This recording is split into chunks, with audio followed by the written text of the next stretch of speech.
हाय दोस्तों, कैसे हैं आप? उम्मीद करती हूँ आप सब ठीक होंगे, अच्छे होंगे। मेरी आवाज़ आपके पास में आ रही होगी, और अगर नहीं आ रही है तो मुझे एक बार कमेंट करके बताना कि आवाज़ सही आ रही है नहीं आ रही है ना दोस्तों। तो अपन पढ़ रहे हैं हिंदी साहित्य में बीए प्रथम वर्ष हिंदी साहित्य, और उसमें जो आदिकालीन और भक्तिकालीन काव्य धारा पेपर का नाम है, प्रथम प्रश्न पत्र है। उसमें अपन देख रहे हैं मलिक मोहम्मद जायसी का जो पाठ पद्मावत आपके सिलेबस में है उसको अपन पढ़ रहे हैं।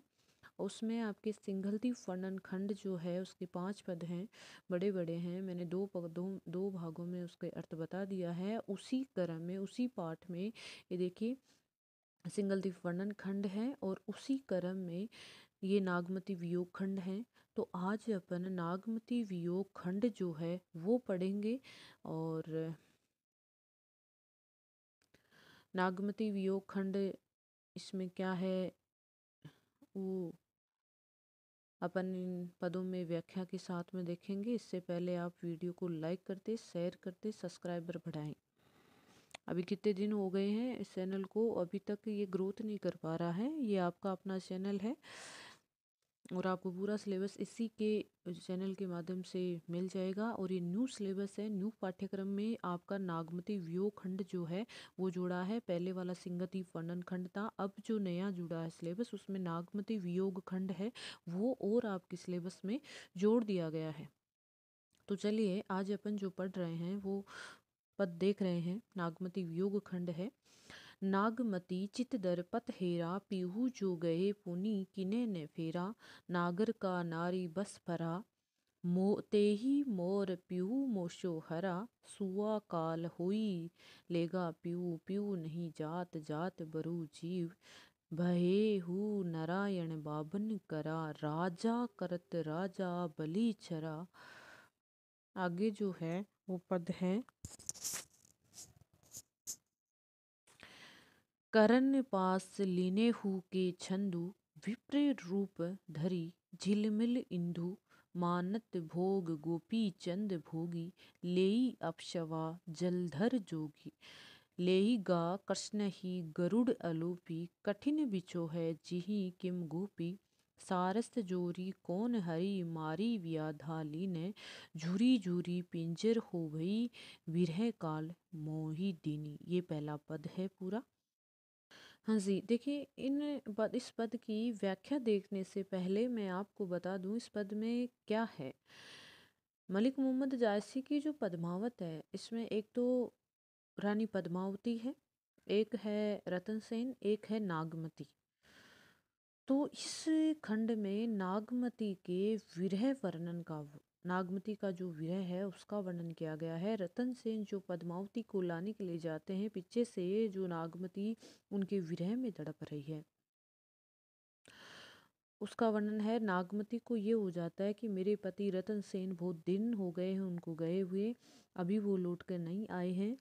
तो उनके मन में ये डाउट होता है नागमती को कि कहीं किसी नारी ने मेरे पति को मोहित तो नहीं कर लिया। वो दिन हो गए हैं उनको मेरी याद भी नहीं आई है, और ना ही उनका कोई संदेश है। ऐसे नागमती के मन में है ना जो उठने वाली आशंकाएं हैं, उसके हृदय में उठने वाली जो आशंकाएं हैं, बस उसी का यहाँ पे वर्णन किया गया है। पहले फिर से बता दूं कि जो नागमती है वो रतन सेन, जो राजा रतन सेन है उसकी पत्नी है, और उसका पति जो है वो राजा रतन सेन चित्तौड़ से चला जाता है, उसका कोई समाचार प्राप्त नहीं होता है। तो नागमती पीछे से उसके विरह में जल रही है, और उसके मन में उठने वाली अलग अलग आशंकाएं हैं कि वो इतने दिन हो गए कैसे नहीं आए। वो अलग अलग उदाहरण देकर समझा रही है। देखिए आज के समय में तो जैसे कोई व्यक्ति जाता है 2-3 दिन तक वो फ़ोन नहीं करता है तो मतलब डायरेक्ट थाने में रिपोर्ट हो जाती है, भाई पता नहीं गायब हो गया, फ़ोन नहीं लग रहा। और वो पहले के समय में तो भाई 1-1 साल से 2-2 साल से ना कोई फ़ोन था ना कुछ और था, तो वो अलग सिस्टम था। बस उसी सिस्टम के बारे में यहाँ पे वर्णन किया गया है। और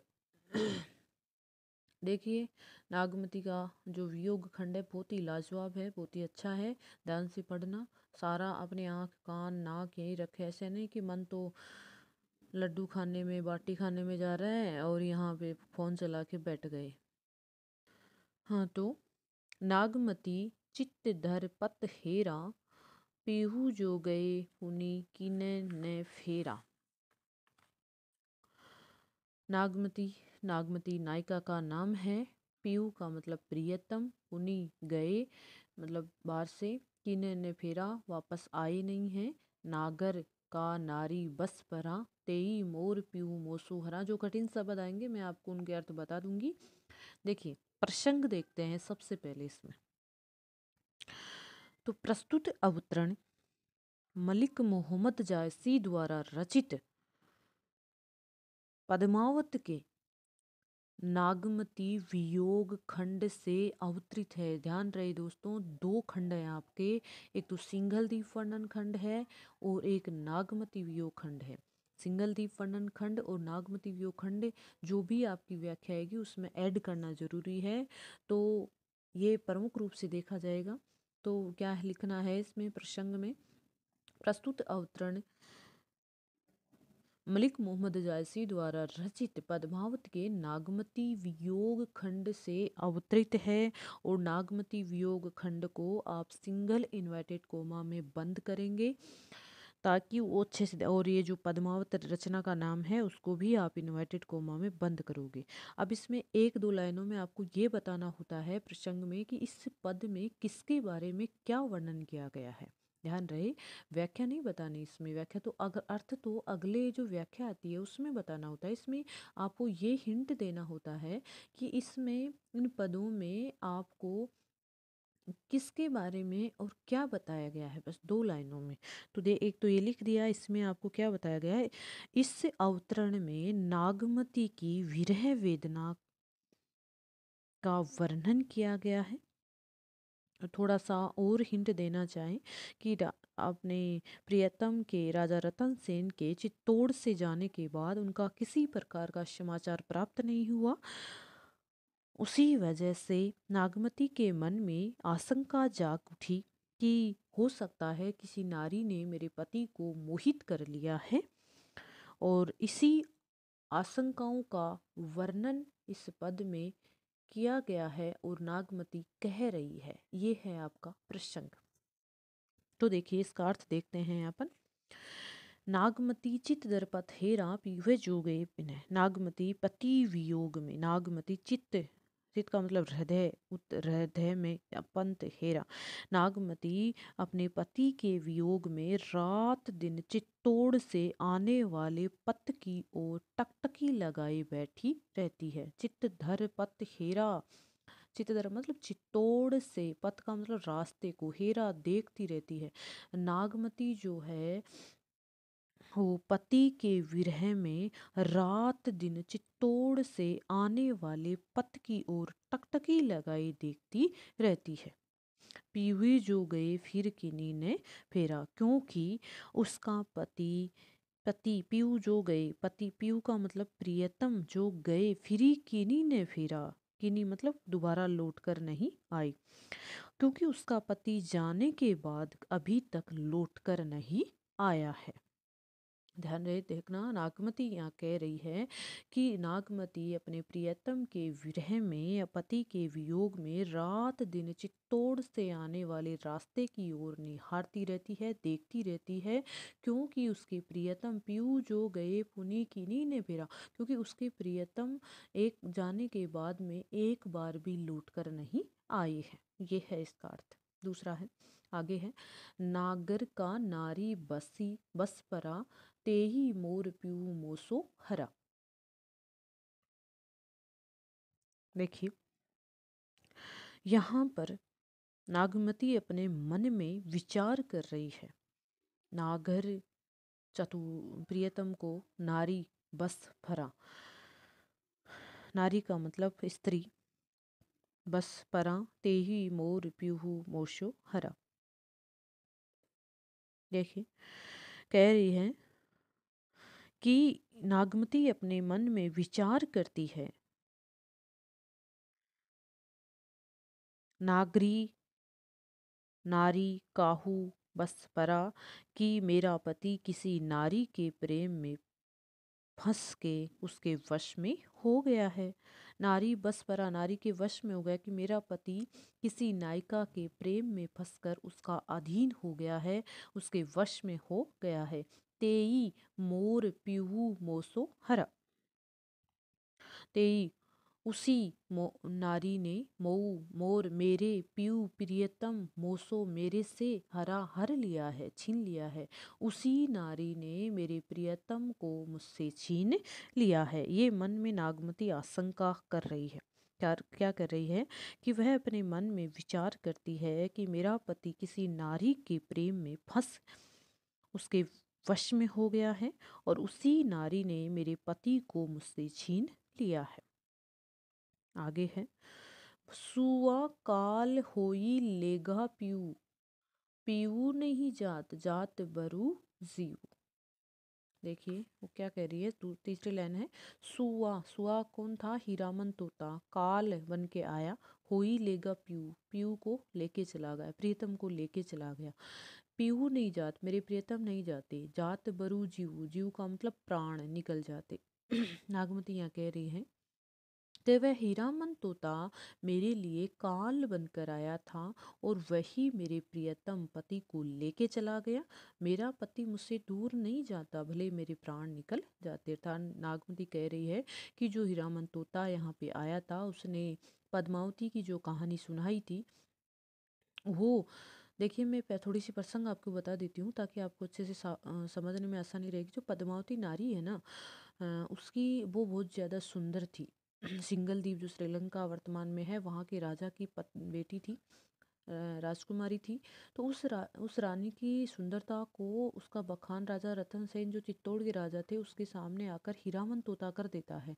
हीरामन तोते की बात को मानकर रतन सेन जो है वो पद्मावती को देखने के लिए, उससे विवाह करने के लिए चित्तौड़ से प्रस्थान कर जाते हैं। उस वक्त रतन सेन का विवाह हो गया था।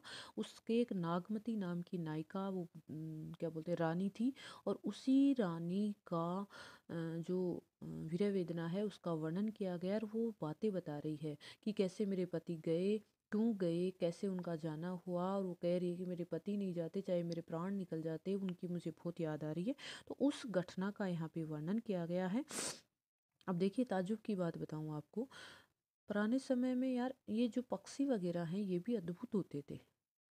अपनी मतलब पक्षियों की जो कबूतर हों वो तो लेटर ला के देते थे।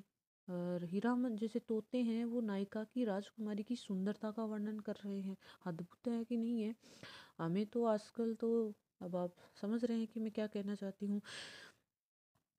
चलिए, और देखिए रतन सेन चला भी गया।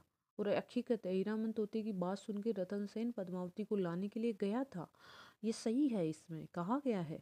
तो देखिए, हाँ, सुआ काल हो ही लेगा पीऊ। देखिए यहाँ पे जो है वो कह रही है कौन, कि नागमती कह रही है कि जो सुआ, जो तोता है वो मेरे लिए काल बन के आया था और मेरे प्रियतम को मुझसे छीन के लेके चला गया। मेरे प्रियतम नहीं जाते, चाहे मेरे प्राण निकल कर चले जाते, अर्थात मेरे प्रियतम ना जाके मेरे शरीर से मेरे प्राण निकल जाते तो वो मेरे लिए सही होता। दोस्तों एक बार मुझे कमेंट करके बता दो यार कि आपको समझ में आ रहा है या नहीं आ रहा है, या ऐसे ही मैं बखान कर रही हूँ। बहेहु नारायण बाबन करा, राजा करत राजा बलि चरा। अब वो एक एक उदाहरण देकर समझा रही है कि कैसे राज भगवान ने किसके साथ, जो जो अपने शास्त्र हैं उनमें जो भगवान की कहानी है उनमें लिखा हुआ है कि कैसे उनको धोखा दिया, किस किस को, किस किस ने क्या धोखा दिया, उसका उदाहरण देके यहाँ समझा रही। देखिए, बहेहु नारायण बाबन करा, कि जिस प्रकार विष्णु भगवान ने वामन अवतार धारण करते हुए राजा बलि को छल लिया था। बावन बावन अवतार भय, नारायण, नारायण का मतलब भगवान विष्णु ने वामन अवतार धारण करके राजा करत राजा बलि, बलि राजा था, छल लिया था। वो यहाँ पे कह रही है कि जिस प्रकार विष्णु भगवान ने वामन अवतार धारण करके राजा बलि को छल लिया था, उनके साथ धोखा किया था, उसी प्रकार जो तोता है वो भी मुझसे धोखा देकर मुझसे मेरे पति को छीन ले गया है। ध्यान रहे दोस्तों, राजा बलि की कहानी आपने सुनी होगी। वो धर्मात्मा व्यक्ति था, बहुत ही अच्छा व्यक्ति था। अगर यहाँ पे मैं आपको कहानी बताऊँ तो वीडियो बहुत लंबा हो जाएगा। तो देखते हैं क्या है इसमें कि बहे नारायण बाबन करा राजा करत राजा बलि छरा। अर्थात यहाँ पे कहा जा रहा है कि भगवान विष्णु ने वामन अवतार धारण करते हुए राज्य करते हुए राजा बलि के साथ में छल किया था, उसको उसके साथ धोखा किया था। आगे पद है, अगला है, करण पास लीने हु के छंदु विप्र रूप धरी झिलमिल इंदु। इके को उदाहरण देकर बता रहे हैं। करण, करण है ना, जो कुंती का पुत्र था, सूर्य से मांगा था, कुंती ने वरदान मांगा था सूर्य से। तो उसने कहा था कि तुम किसी भी स्त्री का नाम, वो ऋषि का नाम लेना और तुम्हें पुत्र रत्न प्राप्त होगा। और उन्हें पुत्र ये करण प्राप्त हुआ था। फिर उन्हें लोकलाज की वजह से उसको नदी में बहा दिया था। तो यहाँ पे कह रहे हैं, देखिए, कर्ण पास लीने, और उस कर्ण जो है वो महान बलशाली था, सूर्य पुत्र था।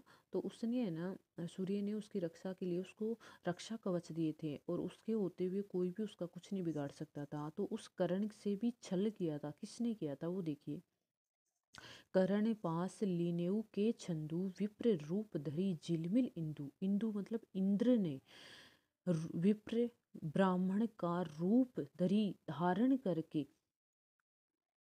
कर्ण पास लीनेऊ के छंदु, अक्षय छंदु मतलब जो अक्षय कवच दान है, कवच जो था उसका, उससे मांग लिया था कि जिस प्रकार इंद्र ने ब्राह्मण वेश धारण कर राजा कर्ण को धोखा देके उससे अक्षय कवच दान में मांग लिया था, उसी प्रकार जो तोता है मेरे पति को मुझसे मांग कर ले गया।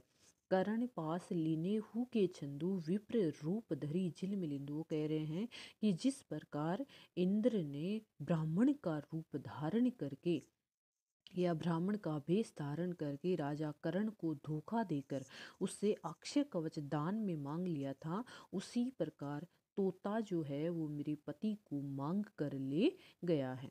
आगे देखिए, मानत भोग गोपी चंद लो भोगी लेही अप्सवा जलधर जोगी। क्या है देखिए इसमें, गोपी, राजा गोपी चंद है, वो मानत भोग, भोग विलासना में डूबे हुए थे। और उसको है ना, लेई अप्सवा जलंधर, जलंधर है जालंधर नाम का योगी था, नाथ है, उसमें जालंधर नाथ आता है। वो उस गोपी चंद को अपने साथ लेके चला जाता है। तो देखिए क्या कह रही है यहाँ पे नागमती, मानत भोग गोपी चंद भोगी, कि जो भोग विलास में राजा गोपी चंद, भोग विलास में डूबे हुए राजा गोपी चंद को जिस प्रकार जालंधर नाथ योगी ने फुसलाकर अपने साथ लेकर चल दिया था, उसी प्रकार जो तोता है वो भी मेरे पति को फुसलाकर ले गया। देखिए जो गोपी चंद है ना, वो भोग विलास में डूबा हुआ था, अपनी पत्नी से प्रेम करता था, उसके सिवा उनको कुछ नहीं दिखाई देती थी। इसलिए जालंधर नाथ जो योगी थे, उसने जो है उसको देखा और वो उसको शिक्षा देने के लिए, देने के लिए अपने साथ लेके चले जाते हैं। फिर उसको मोह माया से दूर कर देते हैं, उसको योगी बना देते हैं। तो यहाँ पर उसी प्रसंग के बारे में बताया गया है कि राजा गोपी चंद को जालंधर नाथ नामक योगी ने अपने साथ में बहलाकर लेके चले गए थे। और ये जो गोपी चंद है, जालंधर नाथ है, ये सारे नाथ है, नौ नाथ माने गए हैं। जो साहित्य है अपना, उसमें नाथ साहित्य है, उसमें नौ नाथ माने गए हैं। तो उन नाथों में एक तो गोपी चंद और जालंधर नाथ है, और भी है, मत्स्येंद्र नाथ है, गोरखनाथ है, ये जो हैं वो अलग अलग हैं। लेकिन यहाँ पे जो प्रसंग है वो कह रही है कि गोपी चंद, नागमती कह रही है कि भोग विलास में डूबे हुए गोपी चंद को जिस प्रकार योगी जालंधर नाथ फुसलाकर अपने साथ ले गए थे, ठीक वैसे ही वह तोता मेरे पति को फुसलाकर ले गया है। लेगा कृष्णई गरुड़ अलोपी, कठिन बिछो है जियहि कीमी गोपी। देखिए लेगा ले गया है, कृष्णई कृष्णई का मतलब होता है श्री कृष्ण को, गरुड़ अलोपी। देखिए गरुड़ अलोपी क्या बोलते हैं वो, गरुड़ कठिन बिछो है था, बहुत ज़्यादा कठिन गोपियाँ विरह में तड़प रही थी।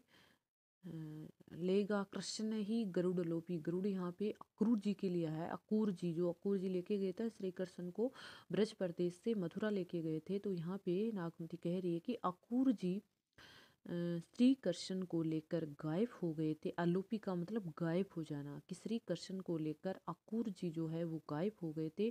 कठिन बिचो है, गोपियाँ उनके विरह में, फिर गोपियाँ उनके वियोग की कठिन पीड़ा में व्याकुल होने लगी थी।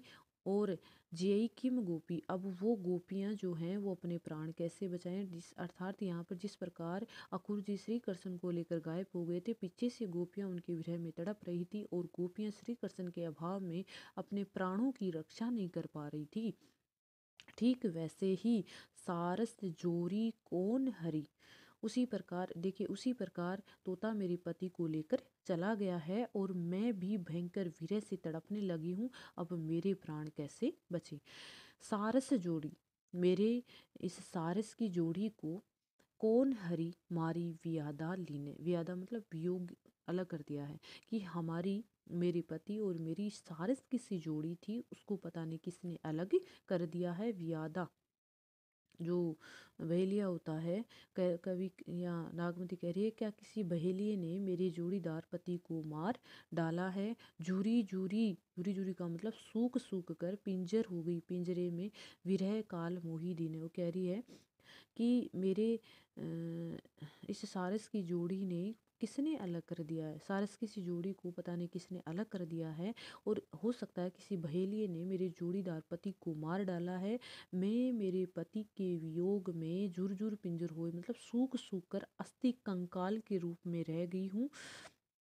और वो कह रही, विरह काल मोहिदिनी, तुसी तोते ने मेरे पति को मुझसे छीन कर मुझे काल के समान भयंकर दुख दिया है। तो ये आपका पहला पद है। अगर नहीं समझ में आए तो एक बार फिर से इसको पढ़ लेना। इसमें क्या है कि नागमती कह रही है कि वो विरह वेदना में जलते हुए, एक बार फिर से मैं बता देती हूँ आपको, कि नागमती पति के विरह में जलती हुई चित्तौड़ से आने वाले रास्ते की ओर निहारती रहती है। पीहू गए, वो कह रही है कि प्रियतम जब गए थे, क्योंकि जो प्रियतम उसके गए थे वो दोबारा से लौट के नहीं आए हैं।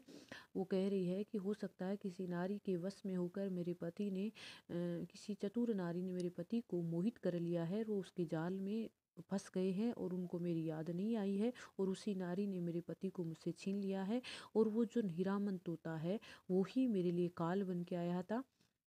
और वो कह रही है कि चाहे मेरे शरीर से मेरे प्राण निकल जाते, लेकिन मेरे पति मेरे को छोड़ के नहीं जाते। आगे कह रही है कि वामन अवतार धारण करके भगवान विष्णु ने राज्य करते हुए राजा बलि को छीन लिया, छल किया था, उसके साथ धोखा किया था, ठीक वैसे ही हीरामन तोते ने भी मेरे साथ छल किया है। आगे कह रही है करण कि वो जो भगवान इंद्र जो है उसने ब्राह्मण का वेश धारण करके कर्ण से कक्ष कवच मांग लिया था, ठीक वैसे ही मेरे साथ हीरामन तोते ने छल किया है, मेरे पति को मुझसे छीन के ले गए हैं। यहाँ पर बता रही है कि गोपी चंद नाम के राजा जो भोग विलास में डूबे हुए थे, जालंधर नाथ नाम के योगी जो है वो उसे अपने बहलाकर अपने साथ ले जाते हैं और उसको दीक्षित कर देते हैं, ठीक वैसे ही हीरामन तोता भी मेरे पति को बहलाकर ले गया है। आगे कह रही है कि अकुर जी जो हैं वो श्री कृष्ण को लेकर गायब हो गए थे और पीछे से गोपियां उनके विरह में तड़प रही थी, और विरह में तड़पते हुए अपने प्राणों की रक्षा नहीं कर पा रही थी, ठीक वैसे ही मैं भी मेरे पति के विरह में मेरे प्राणों की रक्षा नहीं कर पा रही हूँ। हमारी, मेरे और मेरे पति की सारस की सी जोड़ी थी, पता नहीं किसी बहेलिए ने मेरे पति को मार दिया है। अब मैं मेरे पति के विरह में जलते जलते सूख कर अस्थि कंगाल के रूप में हो गई हूँ। विरह को पद से दूर कीजिए। अब देखिए इसमें विभिन्न प्रकार की अंत्य कथाओं का वर्णन किया है। इसमें अंत्य कथा होती है कि पद के अंतर्गत जो आने वाली कथाएं होती हैं उसको, एक कथा तो चल ही रही है ना नागमती की, और दूसरी अंतर जो दूसरी कथा आती है उसका वर्णन यहाँ पे किया गया है। तो देखिए दोस्तों, इस पद में जो अलंकार हैं कौन कौन से हैं बताने की कोशिश करना। एक तो इसमें उपमा अलंकार है, सारस जोड़ी कौन हरि सारस किसी जोड़ी। और एक है इसमें जो पुनरुक्ति प्रकाश अलंकार, शब्द बार बार आते हैं, एक ही अर्थ निकलता है, पुनरुक्ति प्रकाश अलंकार होता है। एक अनुप्रास अलंकार भी कहीं कहीं इसमें है। और इसकी जो भाषा है वो अवधी भाषा है, मैंने आपको पहले ही बता दिया था, पद्मावत की जो भाषा है वो अवधी भाषा है। ये है आपका पहला पद। अब है दूसरा पद। तो दोस्तों आज से ना अपन एक पद ही देख लेते हैं, क्योंकि ये पद जो ये वीडियो थोड़ा लंबा बन रहा है, 25 मिनट का वीडियो बन गया है, फिर आगे देख लेंगे अपन। 5 पद हैं आपके इसमें।